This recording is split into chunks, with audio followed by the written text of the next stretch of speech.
Kase3 on Facebook Live, Sikka FM 895 Live, YouTube is Sikka FM 895 Official, TikTok and at Sikka FM. And we in some and you may and some ideas some mono, did the be in here. Gana Pari John Dramani Mahamadi Kandi atu just said in Ansasiwa, Yadi Sum. Ewanum anwachia wabako shia mukofri kwemu ene wa abankesima na sa mampani atena yakesiem hono no dwumade bi ekoso a ehonsam yebeka eri akire wo dom kase wo emrahye bedwafie nso akosra Dr. Mutala Mohammed awanya ne ba bi ko na busua akomomo yako ensem Kani mra shebe domo dom kase no ba no Dennis abre no mo ye dom kase no Honorable Sikka sabonsu bono so ade ne yakonsem abre abusua ene o man Ghana nyina Honorable Patrick Kwame Frimpong so ene ye first vice president Edema National Association of Local Authorities of Ghana NALAC KM so wono ene ye presiding member ewo ho ka kira ban ene mu panyufo se wo monhye na enkran kuma se kwantempɔ no ba bia kwan na sei bia omunye fise kwan no enu madehie mu jadodo Yabafia Hosamo mu na fe yako Ghana Road Transport Coordinating Council for nchen omuka se ankanyame adma wo kyena kwa hente ade no omutum omukyese ntumu no omatwe asan mabunu ko bi awo asie ni mpon wo so asori agina concern you to afasie ni mpon wo dwoso mansini ni mo asante mantemu hayi a wo do so mo sre ewa asante hene wotumfo so tutu abebi otosumini so fa nesi form no maka bi mo firi se asie ni mpon hene tonton sa so krom ho a anhwa emfa da chi papa embrema bunu no ensam wani afoforo bi na nwumre yi yesi hu konwa bekenka dia somo asomfa wote enkan ye me Rantie ni aba maame efomo wa kafena mene adwoa nyako abronoma ye jatwa kwa ne sobo ne be ransem ni Sikka FM Trakawan ye ne ekro no 89.5 e Sikka FM Sikka FM Trakawan ye ne ekro no 89.5 e Sikka FM Sikka FM 89.5 yes suma santima Sikka FM 89.5 yes suma santima Yes, ma santamane Ghana maye wiase nyina kan wa fei yewura esumne mo ankasa. Esa to yencham kase a ato oman Ghana ma ewura ne mwatwe akohia wo mkofrikwa mu wuo wa bra mo nam kwan so akoso mo oman Ghana nti ye mampari John Dramani Mahama kire se ye de nansasi wono ma ye de esum ye de hye ya ato ananom ewo ensiedui eno achi wo kire se ba bia Frank asibia ye hwe se ye betwetwe na Frank anankasa aba bebodua ne mfimfie kire se wo man no yesu ye de hye enwotwe na saa na sa ye de siwa ye de esum awura nom yi ene na ehe ase enu nti enai woko eye abankese mu ababia mampani etian kasankasa meche Jubilee House a wo mo ye adwumadi esunkun bi a kire se wo mo ede awura nom nyina foni si ho ya wo mo ede enhwirei ekototo ase ya kire se na areho pa ewo Jubilee House wo na wo hwe emfoni ahodo ene videos ahodo a enama utumi se bemensu na so ene bemesun bema wodi kan ewo memu mampani John Dramani Mahama na fe wode mo hina onye na fe ni so adware papa ya nyasem ketwa wo bia wo sa video ni biada bo se na boga ye lusu aye mre ade na Piamono na Honorable Elvis Efriye Ankra ene ayetwa urobi ka mampani ni abedi akire ho a wo mo ekodi se adwumade ewo Jubilee House na ene no Honorable Elvis Efriye Ankra ne santwafo kasa no no so pata ne ho ba bia empata ene wo chese se obi kasa ba ma so a boya akro no hu asema won kankyere nipa kro be ma nso sasai be ma nya nipa sabi asema asie we pa asema asie se wubi apemo pa na ye be ma betumi akasa hu nso wo be so pa ko Mutala Mohammed fia ne yonko brabo pa ye de microphone ko tua na papa ne hwenso ntweni ne anim sa wasi mini hweka na fe watue sumu be ma nso wasi sa asem de mo amoka no munya ekakura na atwam. I mean, anybody who says Bearman, so that's the most foolish thing anybody can say. You know, I cried. I wept. I mean, I can't hide it. I wept. I cried because Omani Buama in 2008, when I was the Deputy General Secretary in charge of operations, he was like my closest ally. All the operations we were together, from the whole electoral process to time to the courts, that Saturday or Sunday court case. We did all those operations. Then in 2012, when I was the campaign coordinator for His Excellency President Mahama, he was my deputy. Then after that, like you said, I became the Minister of Sports. He was Minister of Communication. We worked through cabinet very, very, very close. Now, recently, he showed me a book that he had written for Professor Mills, and he said he was going to launch it at the end of Peaceful Man. Yes, and that I feature in that book. And I was asking, what have you written about me? Let me know. And now I'm wondering what is going to happen to that book. So that's how close we were. Mutala, when he was in ASU, I was with Nooks and SRC in Legon. We worked very, very, very, very closely together. We were very, very close, like brothers. What's his name? Sapon, when I was Deputy Minister for Local Government, he was the mayor of Kumasi. We were so close that sometimes when on Fridays, which I call the market days, food soldiers come and they finish you. A Sapon I'll call. I say, Sapon, I'm dry. And then he will send me money, reinforcement. So that's how close. We went to China together on the urban transport project. When I go to Kumasi, when there's time, I go to his house. So that's how close we were. Entiara no nyina beno onu omo ye adwuma bom na doka na kire onabo samosa de wa chese du fiada na fu soldiers ma onabo na so mo gini sika nyina no afra sapo kofo no wi ababi misika no so amambia mennya bi kura amfa tofu ngumi ka mo nko na sapo atwa ne momo just momo it na se nipa wei nom ne nafofo wei amada ne nuai onu omo ye adwuma bom yi omodidi abomu yi na sasem se yesia na hu se wono avisa free ankra na liso bubobubo na so ase bemenso he ne brof no kan mintimi nkire ma radio suntia ozi asasam ne de mo bie nka bie mu da ya delete crafty na nanom kratam wona wo ba beka bemesu etawo asu ba bia dro na esu de asie eyesu bemesu pa Yade kasiya bone ko dom kasiya wo emrashe bedwafie biriche kasiya ababoye mayinti enanso dom kasiya ni nyina ekabomu eko Dr. Mutala Muhammad alamfa ne kra ensie ye womko ni fie babia wo na enye nim se papai wote ase no na wono ena ye Tamale Central emrahye bedwani achese no ada yanti asem da okọ ne bofo enchen nam so madam kase ko ni fie womko ye so womko ya konsem ko ye ede koma abusuafo Honorable Mutala Muhammad abusuafo nyina ye ko ye yentie sede komotwetwe no a ko so wo fie ho no ebi esiko ye the next Honorable Mutala was not just a colleague, but was a brother. He respected me and treated me as a senior brother, the wife and the children and their family. I'm just shocked.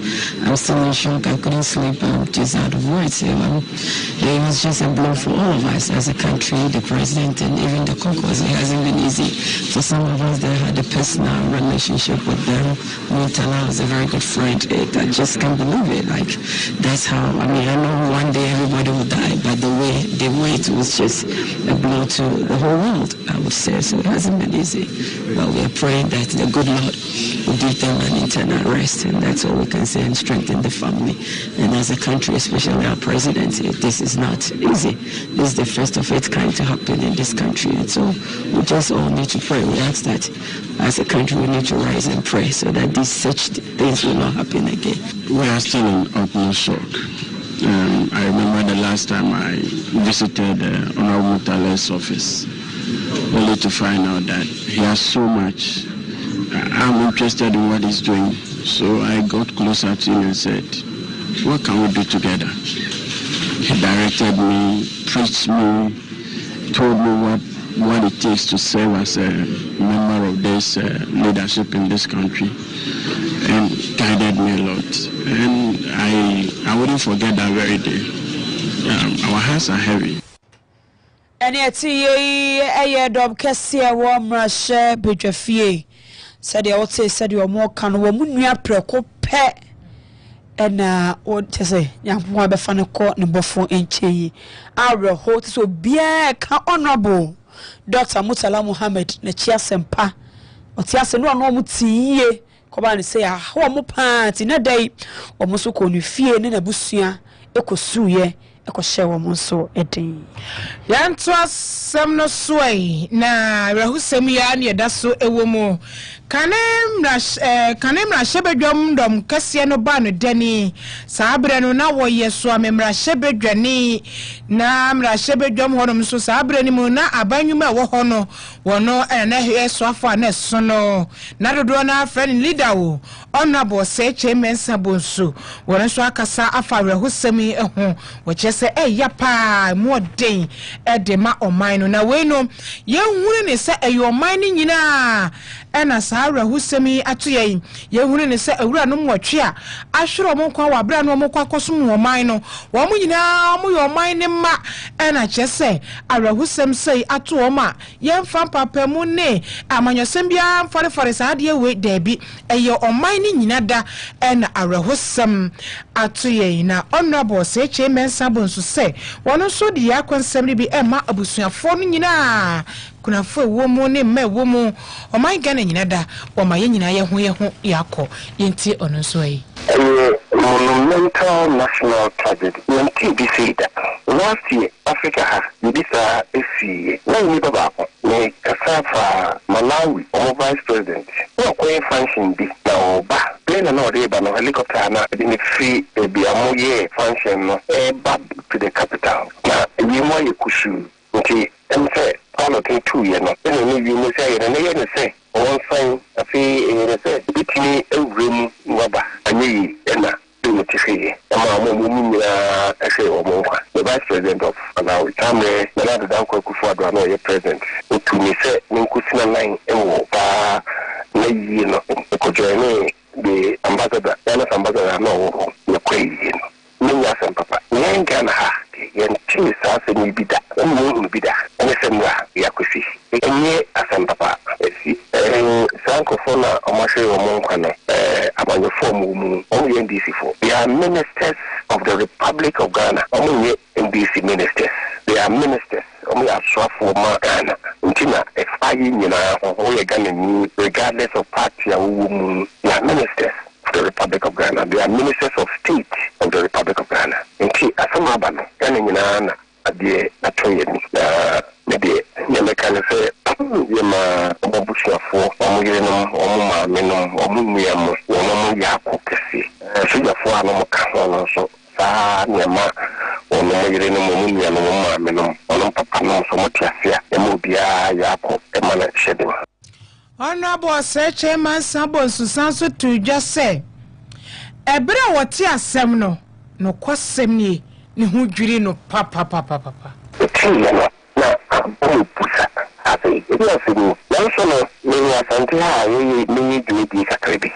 The town for Phobia, Obakawa, Lady Sedgman, and one, Nippon Biko, Dubiase, Pumo, Ben on Colum could do near Dubia. It made me one of my friends so. Helicopter beer, a bit far more, a bit far near the Biase Honor. One thing you know, you really saw you could shoot. The no, the baby is you. On them from power, one Jesse. Okana, imagine say, near the Biase school park on an uncle, or could see you. Then all that they saw was say, if you were trying to remember the motion, but no, to on them from just the same musician. They say, a day about less than 200 meters from the ground. No, from power. Then, all cafe, I say, it needed to know them from the more kind of idea, 200 meters, but they 100 meters to be, and by 100 meters to be no form. And you know, now they were wondering, say, and the Bakukan, the key is a Bukuana. And eventually was able to lift her up, also from near the Biase, or Boise, or no, Eddie. I have a helicopter, only 10 minutes you would do, only 10 minutes you would do. And I don't know what issue comes. So what it means is that I said, yes, I will be the less than 5 minutes or so, and I play no quarter. So whether it was attributable to the weather conditions, no, the same.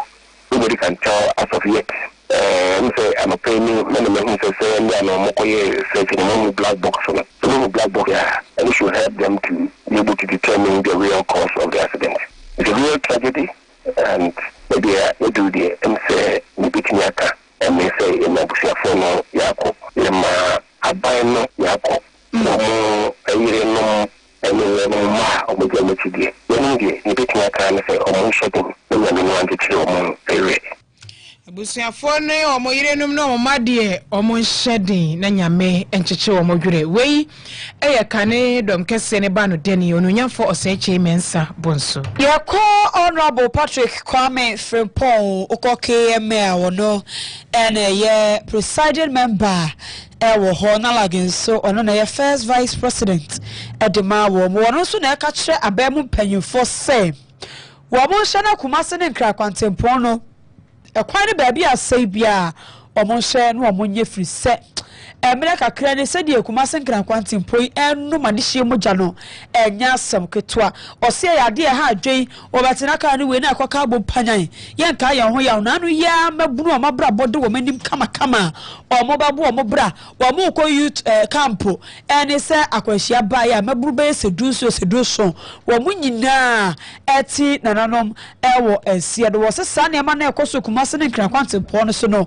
ha adwen party panyefofo mu nansi form na kwan bia sei bia wo monye se de bia ebetwa awuwo ene ka kwanhia no eso ene dai the point dwumade so abrakra of alaso akogya botena se awie en wo no abokwa me Frimpong ne samoi etudwa entino ya kwan hwase ma ya ni ko ho ya manofo na se so mu na ya kwan mu do Ghana dwetire nyina de ama wo so mu yo man ni cause ye na nka to Kumasi na ye be sesling na wo ko megaze me ko South Africa me ko South Africa nti kwan ni sesling anka akra be Kumasi ka betim be 2 hours straight ye kwan bia wo ko ama bi so be bi nkofo ko ye bi ni from Johannesburg to Durban to say akra to Paga wo 5 hours ni atwa 344 na wo du kroma wonam soro enya za na akoso obi twa kwa mu na obi aponche oduko no ona wiem asa ko tekro yes ba ha de ka no bedu kono ngona bo apeso nkofo ma etwa modu so ngofo ekwanya 14 region Ghana na 16 so yi central region no western region na mfaso a ye na wa nyina no western north so fu ba bi ani be sa konkan be faso asante region ye faso afofo faso bono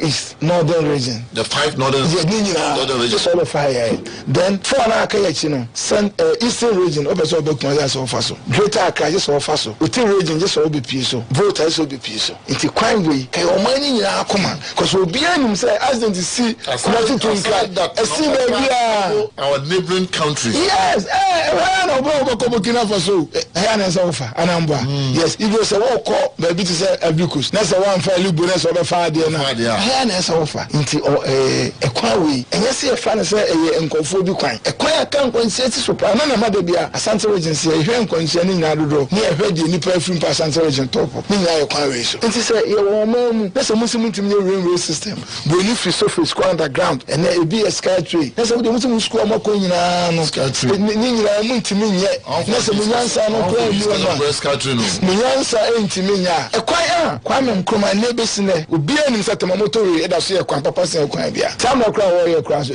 nipa solitia enso ne tamamoto we e be sine kwan papa bi mo ga tama motori nti alawo okay ka ko sini say ye mpanimfo enwere nka na wo ne di nka wo mu ne di nka nchiriba Honorable Patrick Kwame Frimpong we no sanso de afutuo sonko ekoma politicians na no senti amanyofo no asese amanyofo no o mama Ghana fo afa say amanyofo nyina ya akromfo amanyofo nyina ye sebi nipa bonefo nti say ye ye ne sa sam to amanyofo a nipa enfili ozo na anua na akotie mpi no we ekwaya majority fast president minority senye nti omu pie okura ene fofraba sebasa majority for no kamasma minority ni be pia na nti se na ye Ghana na ye dwene ho a se wunya na ken no nka so okay ye okay de wan ka na de omanu mu kura no ye tradition eni ye culture na jeje so eni pompo wu a amane bone o kwa fa so dey cause am na se be dwana amoto no se fie nyansa anya adwuma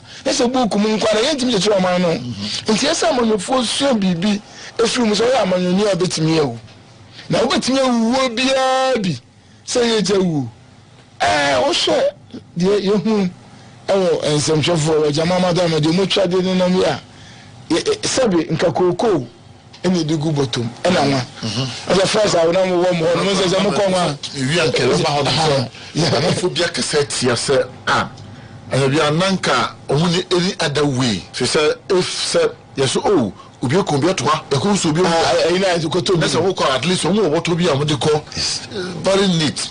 No what to call. But why this time round? As Coco what one kasa. I don't allow Obi Obeka said Tibiano, what's an argument. But that moment they are two mono. Yafa agubotum. Into 1 years over a day. And the Nippon walk in Enqua, or Quackos as a pro. A big crowd, a plenty big crowd to so maybe in there. You will be a bee. Until you will be a better now, you be about now on come. One Kobe, a man who do, and no Basaba Nante. As I walk up a toy be as a boys and a billion or 20 will be a better me. So now. And yet, first Vice President Edema Nalak, Honorable Patrick Kwame Frimpong. Yakwa and some from na. And now what you more and your boy man, yes, sir. I hadn't quiet from Ghana Road Transport Coordinating Council. One were two just I had the one tum or how much more a duno. Now, one more cassette, Yankopo Yard Bank or China, and I sent to Mono I say GPRT for a babon table castle there be with ye. Woman tea be crowd there. Now, woman you no crown, woman into my baba says, and said Debiano. So I'm about to I had the idea my Yako, Quahudua. I can't hanker a Juma Kuruniano, a young no money as I control some saw a shemu, not for about to Yamaka can you mess any, and some no message, no message any year. Omri ababa to Ghana for him say na ko na we de agina sie bia nko so ehyamude bia nko so do moti ya ne say wo mo nuanum GRTCC for ade abato bontin say wo mo to ahenti ade nu mu ohamo nchemu aduonu enti GPI for de ombeka say wo mo nim ho hwe enei na GRTCC for na kasamu aba bonten abeka say ahenti ade ohamo nchemu aduonu na wo ka say nkombetum fiti wo kina ekro no wo matwe asen acting chairman Edema Ekuei Ayowura Mohammed Tanko na wo che say wo mo ne asoye he akwanto ho nsam so edi hyemu na enkomodie no ensiye enu nti no matwe asensen afei de wo gina so baako ene say awrahosam a ato o man Ghana nti wo mo ntumi mfa hati ade ntu mo nso ensan so mepi Ghana fo so esanse so tromienu wo wei emani han enu nti no ka ho bi ntina wo mo atwe entume no asensen yentie chairman Mohammed Tanko. We said the thing will start on Friday. And then before the Friday, look what has happened in Ghana. So are we worrying about this one or to go to implementing the new phase? You see, we have to feel something in our body ourselves because 8 people lost their life, the ministers and the rest of the people. So we have to exercise patience before. We can't bring it out now. Or if not for the death, I think we will go on with our thing. But what has happened yesterday, we can't go on it. People are crying. People are crying. I just a moment in Tumuna, Modeba, Nebehaye. Where acting chairman at the GRTCC, Mohammed Tanko. Concern youth of a senior pound.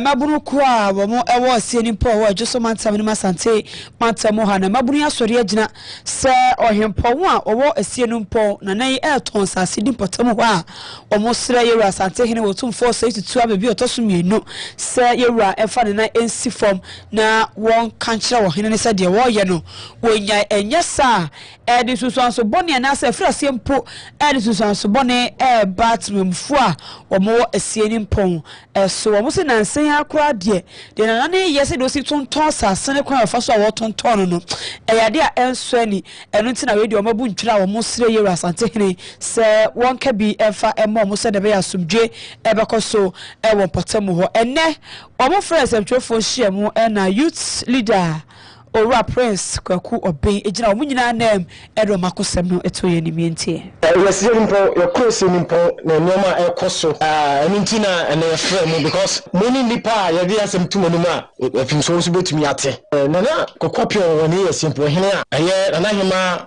awo simple grodio nim oka ho na otoko so ka ho ana mo so apɛsɛ ni se akonwa so sen ko beboa kuro no na kuro ni tumpɔn kuro ni nne baby papa ba ohene kantam bebe so ba be kuro ni yie ba ohene betra akonwa so me no ka se mfie polepole dum yenu ni yenye hu hwe se ohene ye bibi ehu se hayen pa enyema kese na nsase a ye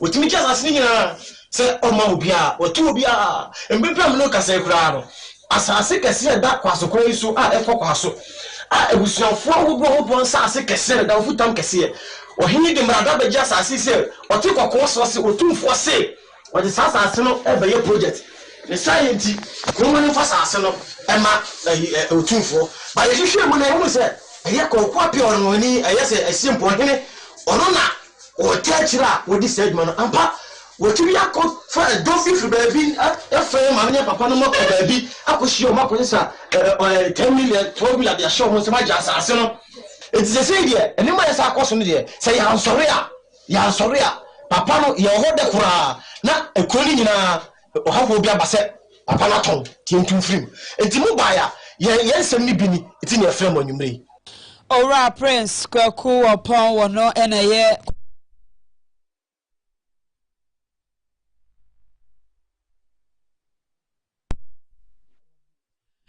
ye jira omunsam so na nwumre nsam hodo asam fo falas no kogya boson so ma ye no ye de ni nyina esie mu na se kwama ni suru madwumayefo kwame ofori aboaje abone homoden o pastor nkanwutwe kokra ye onu so be boy chidom ye reporters akokwa senso fatome na fe DJ akato wa hina na kwabna piate ye nchen hasisi omobo adwuma pa anti ye do masisi technician on duty siwa oda bullet fashion center no DJ Bullets one chinchin from ano edi amaye social media ne de Kelvin Mrs Tekno aka na nanipa wono ene social media no eso anwumere yi asomfa wote ye nkan yi me mrantie nua ba maame efom wa kafena mene